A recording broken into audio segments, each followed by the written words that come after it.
네, 오늘 공의와 사랑 그리고 배상에 대한 규례 두 번째 시간입니다. 우리가 앞 시간에는 도둑질한 것에 대한 배상의 규례가 어떠했는가 그 부분을 살펴보면서 도둑에 대한 어떤 처리 과정 그리고 배상의 그 내용들만 보아도 하나님께서 공의에 따라 그런 일들을 처리하시면서도 도둑의 생명까지도 존중하고 계시는 그런 중심을 볼 수 있었습니다. 이것이 바로 하나님의 공의와 어떤 사랑의 모습인데요. 성숙한 성도는 우리가 무엇을 세상 속에서 잃어버리는가, 어떤 손해가 있는가, 이것보다 하나님의 형상을 잃어버리는 것을 더 두려워할 줄 알아야 합니다. 경제적인 손해를 보더라도 하나님 앞에서 늘 깨끗한 삶을 살기 위해 쓰는 성도가 되어야 하는 것이죠. 오늘 본문 5절부터 15절까지의 내용도 이런 배상에 관련된 내용인데 앞구절과는 약간 좀 다른 그런 내용이 있습니다. 5절과 6절을 좀 함께 읽어보시겠습니다. 시작. 사람이 밭에서나 포도원에서 짐승을 먹이다가 자기의 짐승을 놓아 남의 밭에서 먹게 하면 자기 밭에 가장 좋은 것과 자기 포도원에 가장 좋은 것으로 배상할지니라. 불이 나서 가시나무에 댕겨 낯가리나 거두지 못한 곡식이나 밭을 태우면 불러온 자가 반드시 배상할지니라. 자, 요 5절과 6절을 보면 5절은 자기의 소를 어떻게 풀을 뜯어 먹이다가 실수로 관리를 잘못해서 그 소가 남의 밭에 들어가서 과실들이나 뭘 따먹고 해롭게 하였으면 그것이 과실이 되어서 소의 주인이 그 밭의 주인에게 배상을 해야 된다라고 하는 것이었습니다. 근데 그 배상의 내용이 5절에 뭐라고 되어 있냐면 자기 밭에 가장 좋은 것과 자기 포도원에 가장 좋은 것으로 배상해야 된다라고 표현되어 있어요. 그런데 6절은 불이 나서 가시나무에 댕겨 낯가리를 거두지 못한 곡식이나 밭을 태우면 이렇게 말하고 있어요. 그러니까 어떤 불장난을 했는지 아니면 자기 밭을 이렇게 나중에 좀 어쩌다 태웠는지 모르겠지만 그 불씨가 남의 밭, 그러니까 밭의 경계를 이렇게 세우는 그런 그 가시나무 그것에 불이 옮겨 붙어서 그 밭에까지 피해를 줬다면 뭐라고 말하냐면 배상하라, 반드시 배상을 해야 된다 이렇게 말하고 있습니다. 여러분 근데 5절과 6절이 결국 남의 밭에 어떻게든 피해를 줬다면 배상하라는 건데 이 5절과 6절의 배상의 내용에서 차이점이 있습니다. 뭘까요 그게? 여러분 보이십니까? 5절에서는 어떤 배상이에요? 자기 밭에 가장 좋은 것으로 배상을 하는 거예요. 근데 두 번째에는 가장 좋은 것으로 배상하라는 표현은 빠져 있고 그냥 배상하라 이렇게만 되어 있습니다. 왜 그러냐면 5절에 짐승이 남의 밭에 해를 끼친 것은 그건 과실이에요. 그렇죠? 자기의 관리 소홀이었단 말이죠. 그러나 불이 옮겨 붙은 것은 뭡니까? 사고예요. 실수죠. 그래서 그런 어떻게 해서 피해를 주게 된 것이냐라고 하는 부분을 잘 판단을 해서 그것에 따라 배상을 하는데 실수로 인한 거라면 가장 좋은 것으로 배상을 하진 않아도 되지만 재판장의 판결을 따라 그냥 배상하면 되는 거예요. 그러니까 이 안에도 나름대로 하나님이 공의를 세워가면서 그러나 모든 것을 똑같이 하지 않고 어떻게 해서 해를 끼치게 되었는가 이 원인과 동기를 분명하게 보는 거죠. 그래서 그 차이를 좀 두는 거예요. 그렇게 배상하게 해놨습니다. 그래서 결과만 보고 따지지 않고 과정과 동기 부분을 굉장히 중요시하게 여기시는 그런 하나님의 마음을 일단 여기서 보게 됩니다. 그 다음에 7절과 8절을 다 같이 읽어보겠습니다. 시작. 사람이 돈이나 물품을 이웃에게 맡겨 지키게 하였다가 그 이웃집에서 도둑을 맞았는데 그 도둑이 잡히면 갑절을 배상할 것이요 도둑이 잡히지 아니하면 그 집 주인이 재판장 앞에 가서 자기가 그 이웃의 물품에 손댄 여부를 조사받을 것이요. 자, 이웃의 돈이나 물건을 말하자면 맡김을 받았을 때, 그러니까 누군가가 이것 좀 잠시 좀 보관해 주십시오. 맡겨서 네 그렇게 하겠습니다라고 받았는데 그것을 도둑을 맞았다. 그러면 그 주인이 책임을 져야 하는데 만약에 주인이 일부러 그런 것이 아니라면 내가 재판장 앞에 가서 내가 훔친 것이 아닙니다. 라고 하는 당시의 맹세법에 따라서 하나님의 앞에서 맹세하면 되는 거예요. 그러면 그 주인에게 주인이 아니라 맡은 사람에게 책임을 묻지 않는다라고 하는 겁니다. 그것이 오늘 7절과 8절의 내용이에요. 근데 그 도둑이 잡히면 그 도둑은 원 주인에게 2배를 배상하도록 되어 있습니다. 이것이 7절과 8절의 내용인데요. 여기 8절에 도둑이 잡히지 아니하면 그 집주인이 재판장 앞에 가서 이렇게 말해요. 근데 여기 재판장이라는 말은요, 히브리어로는 엘로힘이라는 표현입니다. 우리가 알고 있다시피 엘로힘은 누구의 이름으로 우리가 인식하고 있죠? 하나님의 이름이에요. 그러니까 재판장 앞에 나아가서 맹세를 하거나 판결을 받을 때 그 재판장이 누구처럼 여기라는 거예요? 하나님처럼 여기라는 거예요. 그렇기 때문에 그의 재판장의 판결을 하나님의 판결로 알고 순종해야 한다라고 하는 거예요. 그러니까 재판장은 더욱더 어떻게 됩니까? 재판을 하나님의 공의가 굽어지지 않도록, 하나님의 사랑이 사라지지 않도록 그 공의와 사랑에 입각하여 바르고 정확하게 판결을 내려야 할 의무가 있는 거예요. 그러니까 재판장이 공의를 굽게 한다면 바른 판결을 내릴 수 없고, 바른 판결을 내릴 수 없으면 백성들 가운데 하나님의 공의와 사랑이 제대로 적용되어질 수 없다라고 하는 거예요. 그러니까 오늘 규례들은요, 사실은 재판장에 선 사람들이 굉장히 경각심을 가져야 되는 거예요. 오늘날은 뭐 목사가 재판장까지는 아니지만 어떤 영적인 그런 리더로 세움을 받았다라는 차원에서 볼 때 목회자의 위치가 그만큼 중요하다는 것을 여기서 한 번 더 우리가 배울 수 있습니다. 그러니까 목회자가 강단에서 하나님의 뜻을 전할 때 그것이 공의와 사랑을 배제해 놓고 전한다면 성도들에게 하나님의 공의와 사랑이 균형되이 잡혀서 살아갈 수 없게 되는 겁니다. 그러니까 강단에서만 외쳐지는 게 공의와 사랑이 아니듯이 목회자든 성도든 자기의 삶 속에서 정말 하나님의 공의와 사랑을 중심을 두고 살아감이 정말 마땅한 겁니다. 우리 그 중심을 놓치시면 안 됩니다. 자, 그리고 좀 넘어가서 9절을 읽어보시겠습니다. 9절 시작. 어떤 이름 물건, 즉 소나 나귀나 양이나 의복이나 또는 다른 이름 물건에 대하여 어떤 사람이 이르기를 이것이 그것이라 하면 양편이 제사장 앞에 나아갈 것이요 재판장이 죄 있다고 하는 자가 그 상대편에게 갑절을 배상할지니라. 네, 어려운 구절은 아닙니다. 한 물건에 대해서 내가 주인이요 하는 사람이 두 사람이 생긴다면 그 두 사람은 그 소유권을 주장함에 있어서 재판장에게 나가서 판결을 받으라는 겁니다. 그래서 재판장이 잘 들어보고 하나님의 공의에 따라 판결을 내렸을 때 그 유죄 판결을 받은 사람은 원 주인에게 2배로 배상을 하라는 겁니다. 종교학자들은 이 구조를 통해서 어떻게 재판을 했을까? 그럴 때 아마 정말 어떤 상황의 증거나 이런 정황들을 돌아볼 때 누가 정말 주인인지 판단하기 어려웠을 경우에는 아마 우림과 둠밈이라는 오늘날에서는 뭐 그냥 근거만 있는 내용이지만 그걸 사용했을 것이다. 하나님께서 우림과 둠밈을 통해서 어떻게 하나님의 뜻을 나타내 보이셨는지 정확하게 알 수 없어요. 그럼에도 불구하고 그러한 도구를 가지고 당시에는 하나님의 뜻을 알게 되고 판단하게 되고 판결을 내렸을 겁니다. 그래서 재판장의 판결을 하나님의 뜻으로 알고 유죄 선고를 받은 사람은 배상을 하라. 그 내용이 바로 9절의 내용입니다. 자, 그럼 또 넘어가 보시죠. 10절 함께 읽어보겠습니다. 시작. 사람이 나귀나 소나 양이나 다른 짐승을 이웃에게 맡겨 지키게 하였다가 죽거나 상하거나 끌려가도 본 사람이 없으면 11절 시작.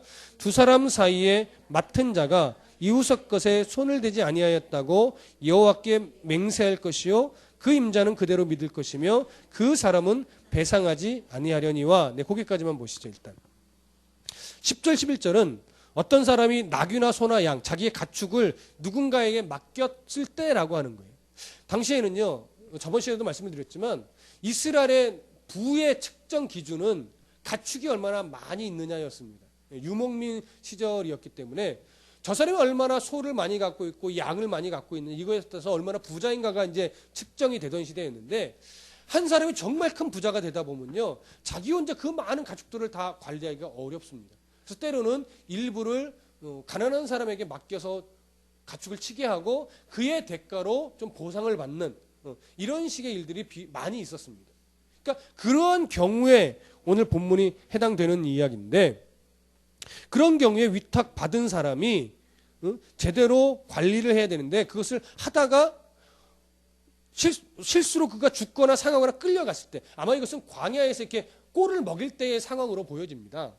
먹일 때 뭐 어떤 이유로 뭐 사고로 이 가축이 죽을 수도 있고 상할 수도 있고 아니면 도둑이 끌고 갈 수도 있겠죠. 그런 상황이었을 때 11절은 맡은 자가 이웃의 것에 손을 대지 않아야 했다면, 그러니까 맡은 자가 어떤 술수를 쓴 게 아니라면 그 사람은 배상하지 않아도 되는데, 그냥 배상하지 않아도 되는 것이 아니라 재판장에게 나아가서 여호와께 맹세하라는 거예요. 앞에 8절의 내용과 똑같습니다. 이것이 바로 당시의 맹세법이에요. 그래서 하나님 앞에서 내가 도둑질하지 않았습니다, 제가 일부러 그런 것은 아닙니다라고 맹세하면 뭐라고 되어 있냐면 11절에 그 임자는 그대로 믿을 것이요, 이렇게 되어 있습니다. 제가 설교를 준비하면서 사실은 11절에 좀 큰 도전을 받았어요. 잘 생각해 보세요. 여호와의 이름으로 맹세하면 임자는 그대로 믿을 것이요, 이렇게 되어 있어요. 자, 그러면 오늘날 예수의 이름으로 우리가 무엇을 말하고 행동할 때 그대로 정말 우리가 믿을 수 있습니까? 세상이 정말 제가 하나님의 이름으로 내가 맹세라고 뭔가 표현했을 때 세상이 그것을 그래? 하나님의 이름으로 맹세했으면 확실하지. 그럼 믿을 수 있어. 요즘 문화가 그렇게 되던가요? 더 의심스럽죠, 사실. 교회 안에서도 마찬가지예요. 하나님의 이름으로 예수의 이름을 걸고 이렇게 이야기들을 하게 될 때 오히려 그런 사람을 더 못 믿게 되어버린 것이 오늘날의 시대라고 하는 거예요. 그게 너무 안타깝습니다. 우리가 회복돼야 될 게 뭡니까? 예수 믿는 사람이야, 그럼 보증수표가 돼야 돼요. 독일 같은 경우에 예를 좀 들어보면, 제가 이렇게 들은 얘기지만 독일은 교수나 선생의 위치에 있는 사람을 굉장히 존경하는 그런 나라입니다. 존경을 받는. 특히 목회자에 대한 존경이 굉장히 커요. 거기는 목회자 되는 것이 굉장히 어렵습니다. 그리고 월급 자체가 나라에서 나와요. 그러다 보니까 사실 전도가 잘 안 되는 것은 맞습니다. 월급이 아예 나라에서 나오니까 세금 안에 목회자를 위한 세금이 따로 부과가 되는 걸로 알고 있어요. 그러니까 얼마나 나라의 돈이 있고 목회자들에게 줄 월급이 세금으로 다 모여져 있기 때문에 그게 아마 종교세일 거예요. 그러다 보니까 뭐 전도도 잘 하지도 않고 하지만 학문적인 깊이는 굉장히 깊습니다, 독일이. 그런데 그것을 이야기하려는 것이 아니라 독일은요, 목사가 보증을 하면 그냥 통과를 해요. 목사가 보증을 하면. 그 굉장히 부러웠어요. 우리나라 예전에는 그랬었다고 저도 들었습니다. 근데 어느 때부터인가 현대시대로 넘어오면서 목회자의 보증이 아무 가치가 없어요. 효력도 없고. 세상 사람들한테 그 목사님이 보증하는 사람이야 그러면 그게 뭐 이렇게 되는 시대였어요.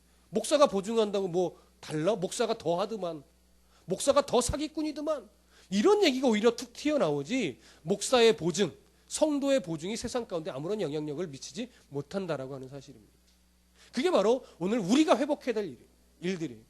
그리스도인답게 산다라고 하는 것은요, 예수의 이름에 걸맞는 정직한 삶이에요. 예수 이름에 걸맞는 성실한 삶이에요. 예수 이름에 걸맞는 겸손한 삶이에요. 이걸 다 놓치고 있어요. 그러다 보니까 예수 믿는 사람이야 라고 하는 이미지가 정말 신뢰할 만한 사람, 이렇게 연결이 안 되는 시대예요. 그게 너무 속상합니다, 여러분. 우리들의 삶 가운데 이러한 예수 믿는 사람으로서의 참 보증할 만하다라고 하는 소리를 들을 수 있을 만큼 우리가 치열하게 싸우셔야 됩니다. 그 목사님이 보증하면 확실해. 저도 그 소리를 들을 수 있을 만큼 앞으로 힘써 더 싸워야 되겠죠. 여러분들도 마찬가지입니다. 그 집사님이 보증하면 그건 확실해. 그 정도의 신뢰가 우리 안에 일어나야 돼요. 그걸 놓고 좀 우리 늘 함께 기도하셨으면 좋겠어요. 다드림교회 성도, 그럼 그것이 보증수표가 될 수 있는 그때가 꼭 올 수 있도록, 어느 교회 성도, 집사, 목사, 장로하면 믿을만해, 이런 소리 들을 수 있도록 우리가 앞으로 정말 삶 속에서 이루어내야 될 일일 것입니다. 자, 그 다음에 12절, 13절 함께 읽겠습니다. 시작. 만일 자기에게서 도둑 맞았으면 그 임자에게 배상할 것이요. 만일 찢겼으면 그것을 가져다가 증언할 것이요. 그 찢긴 것에 대하여 배상하지 아니할지니라. 자, 12절에 보시면 만일 자기에게서 도둑 맞았으면, 이걸 원문에 가깝게 조금 더 번역해보면 이렇게 됩니다. 자기 집에서 도둑 맞았음이 확실하면, 이렇게 되는 거예요. 공동번역 성경책은 이렇게 번역을 해놨습니다. 예. 자기 집에서 도둑 맞은 것이 확실하다면 임자에게 배상을 해야 됩니다. 그런데 13절에 만일 찢겼으면, 여기 찢겼다라고 하는 것은요, 맹수에게 끌려가서 찢겼다라고 하는 거예요. 맹수에게 죽임을 당하거나 그렇게 찢겼으면 그 찢긴 흔적, 시체라도 가져가서 어떻게 해요? 보여줘야 돼요. 그러면 배상하지 않아도 된다라고 하는 겁니다. 요셉의 이야기를 보면 요셉의 형들이 요셉을 팔고 나서 피 묻힌 옷을 가져다가 증거물로 제시를 하죠. 이런 배경하에서 나오는 겁니다. 이런 배경하에서. 자, 그런 상황이 이제 12절, 13절이고요. 14절, 15절 이제 마지막 부분을 보겠습니다. 시작. 만일 이웃에게 빌려온 것이 그 임자가 함께 있지 아니할 때 상하거나 죽으면 반드시 배상하려니와 그 임자가 그것과 함께 있었으면 배상하지 아니할지니라. 만일 새 낸 것이면 새로 족하니라. 이 14절, 15절은 맡기움을 당한 것이 아니라 내가 빌려온 것에 대한 부분입니다. 내가 빌려왔을 때. 근데 내가 빌려왔는데 그 빌려온 그 가축이 상하거나 죽는데 그 원래 주인이 함께 있으면서 가축이 상하거나 죽거나 했으면 빌려온 사람이 배상을 안 해도 됩니다. 그런데 내가 빌려왔는데 주인이 없는 상태에서 죽거나 상했으면 배상을 해야 돼요. 근데 그게 만약에 그냥 빌려온 것이 아니라 그 원주인이 돈을 받고 빌려준 것이라면 배상을 하지 않아도 되고 세만 내면 됩니다.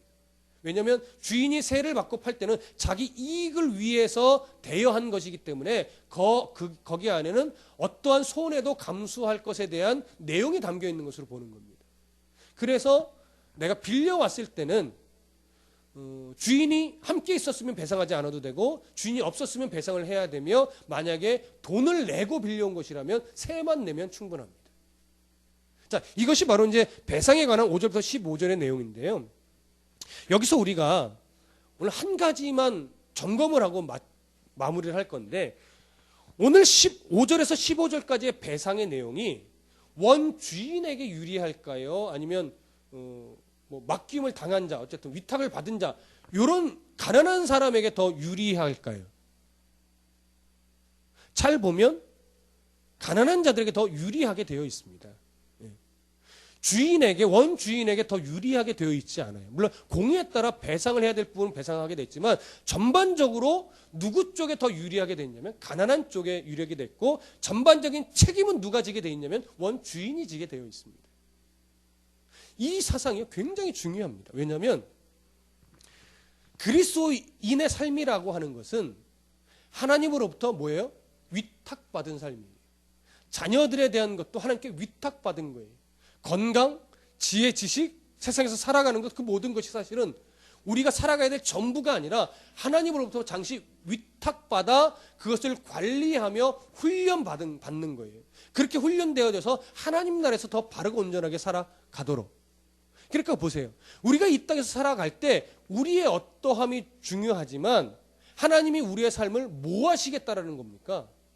책임지시겠다라고 하는 거예요. 그래서 율법 안에도 주인에 대한 책임을 더 많이 묻는 거예요. 그래서 원주인에 대한. 왜? 하나님이 연약한 우리를 세상 가운데 내놓았을 때는 내가 너의 인생을 책임질게, 이 의미가 담겨 있다라고 하는 거예요. 내가 너의 인생을 책임질게. 내가 너를 위로하고 너 중심으로 내가 삶을 도와줄 테니 걱정하지 말고 염려하지 말고 위탁받은 만큼의 질서를 지켜가며 살아가라. 이런 의미가 담겨 있는 거죠. 근데 우리는 이 세상 살아가면서 정말 모든 책임까지도 내가 질 것처럼 뭐하며 살아요? 걱정하고 염려하며 산단 말이에요. 내가 모든 책임을 다 져야 하는 것처럼. 아니에요.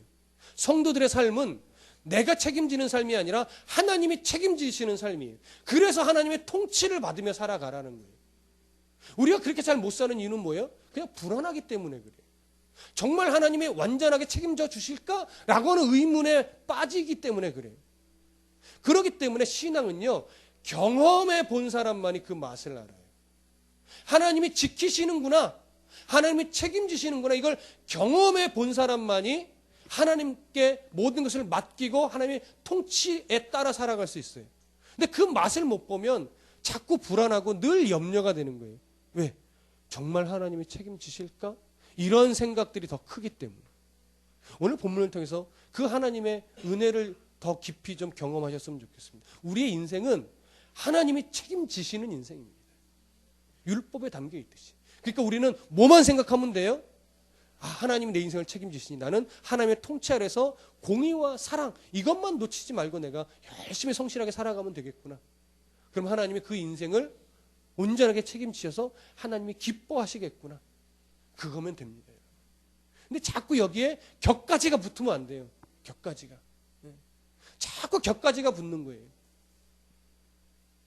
그래서 자꾸 금식 기도를 하게 되고, 그래서 무슨 특별 작정, 기도회, 뭐 특별 작정, 헌금, 특별 작정. 이 특별 작정이 뭐가 그렇게 많은지 모르겠어요. 여러분, 특별 작정 뭐 안 하셔도 됩니다. 하나님이 그런 거 요구하시지 않으세요. 특별 작정하면 이거 하나만 하세요. 내가 일평생 특별히 작정하여 공의와 사랑을 품고 살아가리라. 그거면 충분해요. 근데 무언가를 위해서 또 다른 특별 작정 뭔가를 자꾸 만들어내지 마세요. 성도들의 삶은요, 단순해야 됩니다. 가지치기를 잘 해내셔야 돼요. 그래서 하나님과 나, 그리고 공의와 사랑, 이것만이 남을 수 있도록, 예수 그리스도의 은혜, 공의와 사랑, 순종, 이것만 남을 수 있도록, 다른 격까지 뻗치지 마시고요.